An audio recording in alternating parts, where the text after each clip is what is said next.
kind of roll closer to the desk, and then you can get right on it like this. See, there you go. How's that? That's perfect. Huh? Is that good? Good. Yeah. There you Yep. go. Woof woof. So this is for all the tri-state big-time insomniacs podcasting. out there. Oh, this will yes. be just the thing for 'em, Exactly. right? Let's All put right. them right out. Welcome to Inside Look. I'm Jeff Lyons, joined by longtime and now retired program director of 14 WFIE, Kirk Williams. Kirk, welcome. Good to be here, Jeff. You were a little bit hesitant about doing a podcast, and so I want you to think of this as your exit podcast, like okay? an exit interview here? Exactly. Okay, Probably all right. in lieu of an actual exit interview. For those that don't know, Kirk Williams has served as our program director, research director for many years, over 30, right in that capacity. When I leave, it'll be just shy of 38. And so you're kind of the conscience, the ombudsman, the problem solver, the wizard behind the curtain back there. Yes, I've, like I say, managed to be in obscurity through all these years, and now you've finally got me out in front of a camera. But a vital role in the station, because after all, we have to follow all the FCC rules to keep our license. Otherwise, we go dark, right? I mean, the podcast would still go because we're streaming and nobody cares. But over the air, it's kind of a sacred trust. Yes, I've managed to keep WFIE legal for all these years, filling out FCC reports, and it's been a challenge. You make this job sound riveting. There's a lot more to it than FCC reports, and we're going to get into that in a moment. But we have to kind of, for context, for our podcast listeners, and they want context, we should fully disclose we've known one another for 38 years here at WFIE, and we have an eerily similar arc in our lives. By that I mean we both have been more or less doing the same thing, but unknown to each other until we started here at 14. Correct. We try to tell this story to anybody that will listen, and so far nobody has seemed to care. But we're going to do it here because then we can put it in for posterity. That's right. Okay. Sometime 50 years from now, somebody will find an MP3 file and say, "What's this?" And then they're going to listen and say, "Why did they save that?" So, well, first off, both West Siders, we grew up on the Evansville's West Side. We both went to Wrights High School. Yeah, and I have to clarify that. I did grow up through my 11th birthday on the East Side. That's right. So I am a West Side transplant. You went to Dexter, but we're counting you as one of our own here on the West Side. And this is important to the story. You're a little bit older than me. You were 3 years, right? 3 class grades. Right, 79. There you go. So when I was a freshman, you were a senior, and you'll kind of get where this goes in just a second. Hang with us here. Those on the podcast, they can't touch the dial. There isn't one on a podcast. You're stuck. So anyhow, we both go to Wrights High School. You had a column, an acclaimed Kirk Cuts It Short. And don't anyone go back in the archives and read those. They were horrible. This is in the Wrights Mirror, though, but it set out early kind of what you're all about, which is cutting it short, cutting it straight, pretty much telling it like it is. Would you agree with that? Try to be. Yeah. Don't try to go into too much depth. Keep it short. We've contacted the Pulitzer organization. There's got to be a prize in there for you at some point, maybe later. So anyway, we're both at Wrights High School, and as it turns out, both of our dads taught at Wrights High School. Correct. But we didn't know each other, right? That is correct. We did. It was just. I know your dad was up on the third He floor. taught biology. Your dad was in the basement. 305. Right. And your dad was in 007. 008. 008. So see, there's a numerologist tie in here. Right. Okay. Then you go off to IU in Bloomington. Yep. 3 years later, I go up the road, and I'm at IU, but we don't know each other. No. We don't know each other there.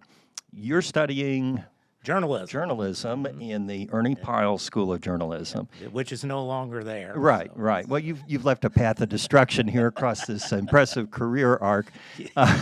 So anyway, you're at IU, I'm at IU, but we don't know each other.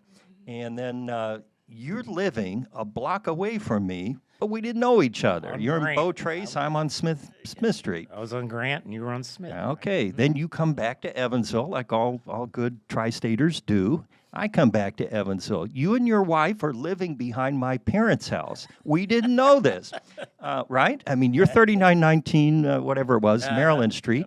I move into 3919 Clement. Now, in this Erie, the chance of any of this happening is so remote. But even before buying the house, there was the apartment. You lived at Lakewood West. We both lived in the same building. Apartment complex. Didn't know each other.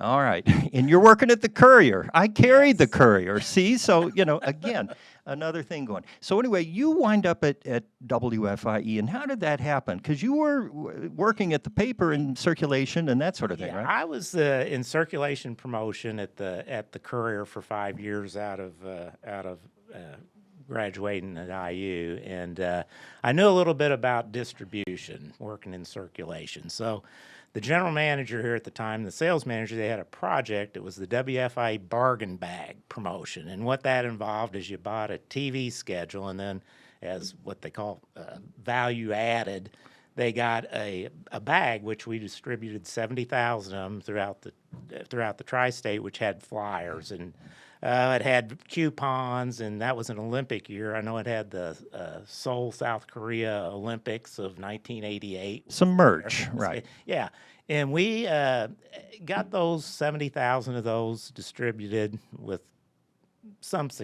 mostly successful, getting rid of This stuff. is a retrospective. It was highly successful and acclaimed. And the interesting thing is we we utilized the Bossy band to help us. They use that as a fundraiser. So part of the proceeds that the station brought in, we shared with Bossy's band as a fundraiser. And the band director was David Smith, who was then later the superintendent of the EVSC. Right, So. and I never lived near or under David Smith, so that's one ding on our otherwise spotless, So they didn't really have a job for me, but Here at 14. Here at 14, but I came in as full-time, but on a temporary basis, and I guess they liked what they saw in that promotion, and they found a spot for me, and I've been here ever since. Yeah. That was the summer of '88. And you've risen through the ranks. And so you started here in the summer of '88. I started in the winter of '88, December the 7th. And so here we are, both 1988 class of at Channel 14. You wandered down the hall one day because you're a weatherhead. I mean, you knew the weather. You were ripping the weather wire at Wrights High School in some undisclosed location up there. I mean, you were into it. Yes. And so you became a frequent visitor to the weather office. And then over time, we discovered all of these frightening similarities in our career path. And now, here we are. We've both been here, 38 years. You're going to fly the coop because you're a little older than I am, and well-deserved retirement and everything. And you have been responsible not only for, FCC compliance, but some interesting projects along the way. We gave our hand at trying local programming, like game shows and things like that. You, at one time, were in the business of picking syndicated shows, right, that would run in the afternoon. Yeah, and that was the nice thing about working here is you could get involved in anything you showed an interest in, they would let you do. If you wanted to, I've run camera, edited video, worked in driven the float in the parade, anything that needed to be done, if you can do that. And you actually work with Marcia, which is another plum or feather in your cap, because I never actually work with Marcia. So you have that connection to the legacy. Very brief connection. I think I started in June, and I think by that fall or so, she had retired then. So. People watch Channel 14. Of course, they see the news and that, but they see the shows, the syndicated shows, and other network shows on there. What was your role like picking one? Yeah, did you pick Oprah, for example? No, Oprah was slightly before my time. That position really no longer exists at a local station anymore. With consolidation, it's all handled through your corporate people. But there used to be a day when there'd be a line of syndicate or program distributors that would come to the station and try to pitch their show. Of course, I was able to listen to all. This would have been mid-'90s through, say, early, mid-'90s through mid-2000s, like 2005 or so. And we were able, within the building here, to pick and choose which shows we aired, depending on price and, the genre of the show and whatnot, and how profitable we thought it could be. So I think, there were several duds along the way that we. Well, I was picked going to up. ask you about that. Your greatest success and your worst pick. I think probably the one that ended up being most successful that we picked up was the first cycle of the Dr. Phil show. Was probably one of the last ones that we picked up here individually as a station, and then the corporate program people, started handling. Would these syndicators wine and dine you? Oh, it was unbelievable! There was. Well, talk about that a little bit. So I mean, you're drinking on their tab and they're eating on their tab. What do you talk about at dinner? They're trying to sell you Dr. Phil. All you really care about's the steak, right? Usually it wasn't a dinner. Usually it was a lunch, and usually it was just down Franklin Street, at the Gerst House or wherever local. But the thing was, back in the day, there were the big programming conventions, the NAPI, the National Association of Program Television Executives, I believe is what it stands for. And trips to, usually it was in New Orleans, and usually it was in the winter month, in January normally. And the most memorable one for me was King World, which was the distributor for Oprah and Dr. Phil and Wheel and Jeopardy at the time, two of the most successful shows in syndication. Had a big party at the New Orleans Superdome, and the band for the night was Elton John. So, and it was a Mardi Gras themed party, and the two chief principals of King World came in on carrying them on a throne through the people throwing beads and the whole just like. And what was the stated business objective of this again? Well, I think that was I think that was more of a thank you from them for the business that. Now, see, that we had, I used to pity you a little bit, poring over numbers and spreadsheets in a windowless office. Little did I know you're having the high life too down in New Orleans. Yeah. This didn't make the minutes of the. Well, the programming side of it was a lot of fun, and it still is. I mean, honestly, it's kind of like a puzzle fitting where you can air what shows, and they've all got requirements as to when you can air them and what time and how many times and whatnot. Now, the numbers side, and I've always been involved on the numbers side because after that bargain bag promotion, I'd always had a tie to the sales department with the Nielsen numbers. Typically, and in the research, the numbers side of it is not near as fun as the. But you're a numbers guy. I mean, you play the horses. You're pretty smart. You do sports parlays. I mean, some people just have that gift of numbers where you can see a pattern and then explain it to somebody else. You were always in the hot seat every. Quarter for the ratings when we back only in the day. Four times a year we received a ratings book, and you talk about it being different. We'd wait for the UPS truck to show up at the front door, and with the book, with the box, and we'd all open it up, and it was all that's what we lived and died by back then. Now it's of course we're viewership's measured constantly. 360. You actually took a trip to Nielsen, which at that time was in Dunedin, Florida, near Clearwater, to look at the physical diaries, right? Yes. And I guess the viewers could write in comments, or what was why did you go down there? In the back of and the comments were very entertaining for the most part. But the trip was good too because you'd always schedule that during the winter months, right? And then the company paid for your airfare back and forth. So if you stretched a couple extra days to go to the beach, so you could look at those diaries anywhere. I never came back with a sunburn. There were some that would go down to look at the Nielsen diaries down in Dunedin, and they'd come back, bright red after being in the sun. So you knew they hadn't looked at anything. Yeah, they weren't that windowless room with looking at diaries. That kind of leads into my next question, though, because your phone, back, when people called the station, wrote the station, now, of course, they email for the most part. That's not an enviable spot, especially if something has been preempted If something happened to somebody's favorite show, you're the guy then that's on the hook to hear all the grief, even though you may or may not have had anything to do with it. Trying to explain, and I've got a few of those that have archived that hopefully somebody will save those. Irate over the viewer years. calls, Yeah, right. yeah. The most recent, there was sun flares were interfering with our satellite in our Meet TV program. It was cutting out on the last couple minutes of gun smoke here. This has just been a week or so ago.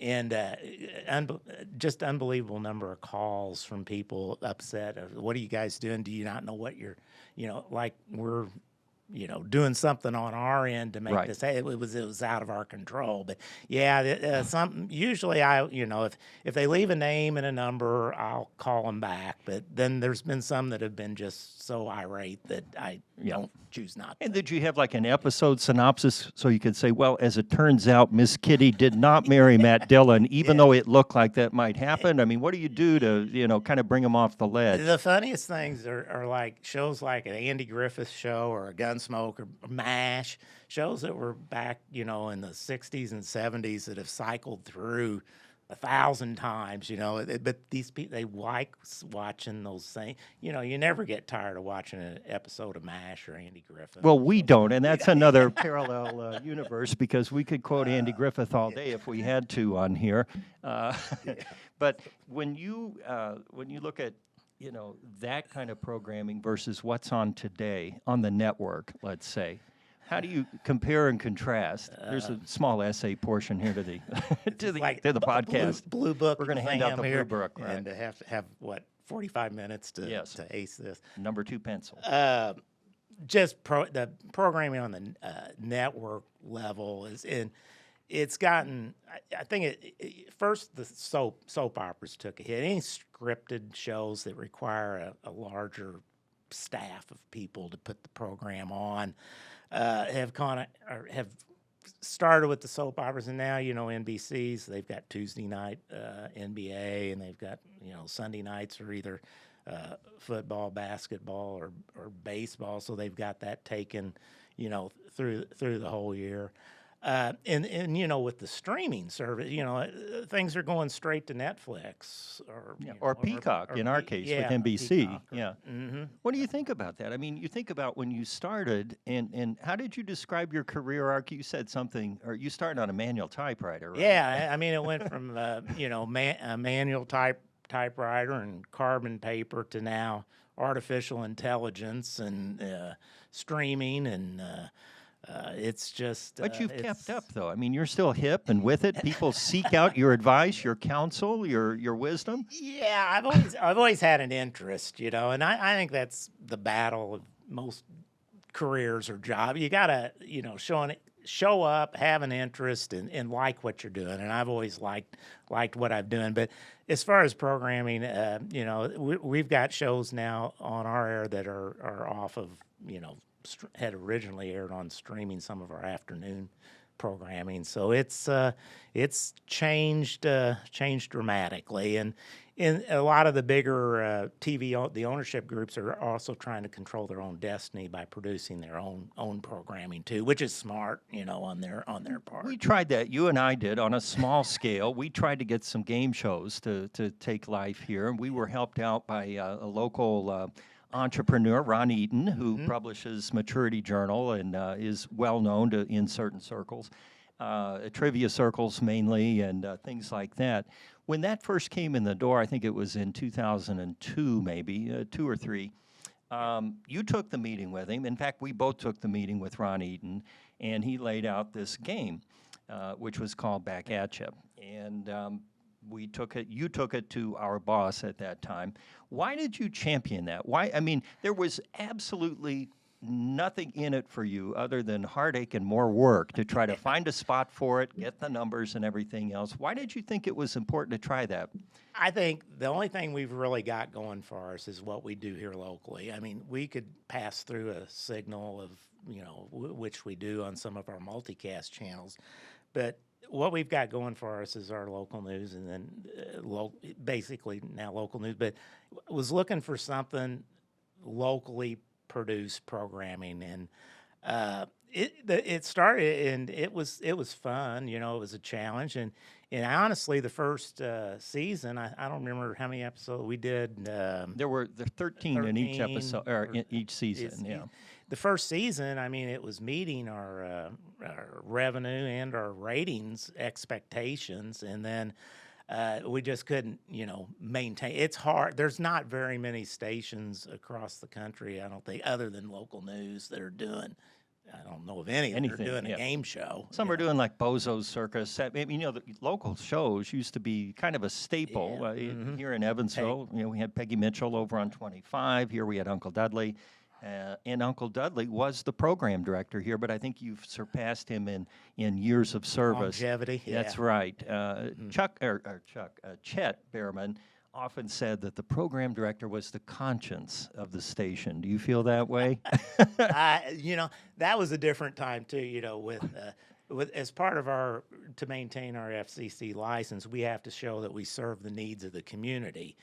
And back at that time, they'd meet weekly to outline what are we going to do this week to show that we serve the needs of the tri-state community. And along the line, we still do through what we do with what you do if you're on air during severe weather. So there's a lot of ways that we still do that. But it was really back in at least from my knowledge, in the 70s and early part of the 80s. Well, we had public affairs programs that were must carry. I mean, you had to do so many hours of it a week, and then the reporters were always very excited. Yes. I was a reporter who had to fill that half hour in front of the black curtain with the the fake plant, and sometimes the plant was more interesting than the program itself. But yeah, it's just different, I guess. In the old days, scarcity ruled everything. There were 3 channels, so we had to try to serve everyone. Now there's so many channels out there that that's not an issue. Why is children's programming still an issue? I mean, they used to run cartoons and stuff here on Saturday mornings, but you're still required by law to have children's programming on Saturdays, right? The FCC still requires a minimum of 3 hours of children's programming every week, and it has to air between 6 a.m. and 10 p.m. And if there's preempted like it had been this past winter for the Olympics, then you have to find time to make these good, because it's very an outdated way of, or an outdated requirement, because I can't imagine that there's any parents that are sitting their children down at 9 o'clock on Saturday morning and say, "Hey, look at, watch this show," that they're getting it through a phone or. Once the Shazam ISIS hour went away, they lost me. And and Johnny Quest. That Johnny Quest was right. a good one. I was a Hudson Brothers Razzle Dazzle show guy too, and that didn't last very long either. So what are you going to do in retirement? I've never retired before, so I'm not exactly sure. But I do think the thing that I look most forward to is just brewing up a cup of coffee and going out in my backyard and just sitting there and letting the day unfold in front of me. So I hope to keep busy. I hope to try and get loose some of this gut I got, getting a little better shape. I thought you would have lost the gut after the media junket stopped with the syndicators coming in here taking you to lunch every other day. But this happens. There's. But I'm looking forward to turn the page. And see. It's been a great 38 years here. I mean, 3 ownership groups of. Been 9 different sales managers, 7 different general managers. So if I've made it through that, I figure I must have been doing something right. So I'm. And you can go home and watch your Ring doorbell, and see what's going on there. Keep an eye on the neighbors, right? Yeah. Oh, yeah. Any parting thoughts? What words of wisdom? Did you leave a letter in your desk to the incoming program? You know how the presidents, when one leaves, they always leave a desk. Yeah. So did you leave something in the Resolute desk? I haven't drafted anything yet. I think there. It would be, we always joked about it. We never really did it for the money. It was more about the stories and the characters that you meet. So that was the fun part about it. I don't think anybody was really getting rich around here, but it was.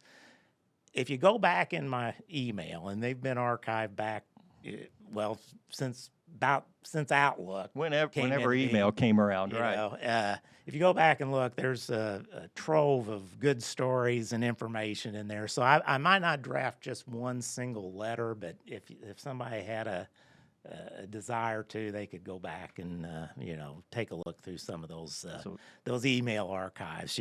You talk about watching TV. I remember when you had to get up out of your seat to go change the channel And move the aerial too. Sometimes you had to point it, toward Chandler if you wanted channel 7, and Henderson if you wanted us or 25. And everybody's familiar with the Microsoft Office products. The PowerPoint, the Excel, Microsoft Word. That was Harvard Graphics was the desktop publishing. Lotus 123 was the Excel, the spreadsheet. And not to mention your experience on the linotype and hot lead setting there at the paper, right? They still had that back when I was there. It was going out of date, but there still was one there. So, all right. Yeah. Well, we appreciate all you've done. I don't know if they're going to name the programming office after you, or if there will be a big statue out front, or what it will be. But I know there will be a commemoration of your 38 years of devoted service here to the cause here at WFIE. Well, and you'll probably always look at that tower and have a little twinkle in your eye, knowing that you're out there, but you took all the good stories with you. All right. Kirk Williams, thanks so much. Now, see, that wasn't painful. You thought we weren't going to have anything to talk about. Yeah, I figured we'd just, it'd be just like going to lunch. Well, I was just talking. I was waiting for you to come up for air so I could, shut it down here. But, anything else to add, as a good reporter would say? No, like I said, there. You don't want to name names. There's been so many great. Oh, people we to do, work with. but we won't. there are a few turds along the way, but for the most part, a lot of great people have come through the doors here, and it's been a pleasure to spend the last 38 years up. And there was never a day when I really dreaded driving up Mount Auburn Hill to come in this building. It was always, something that it was always.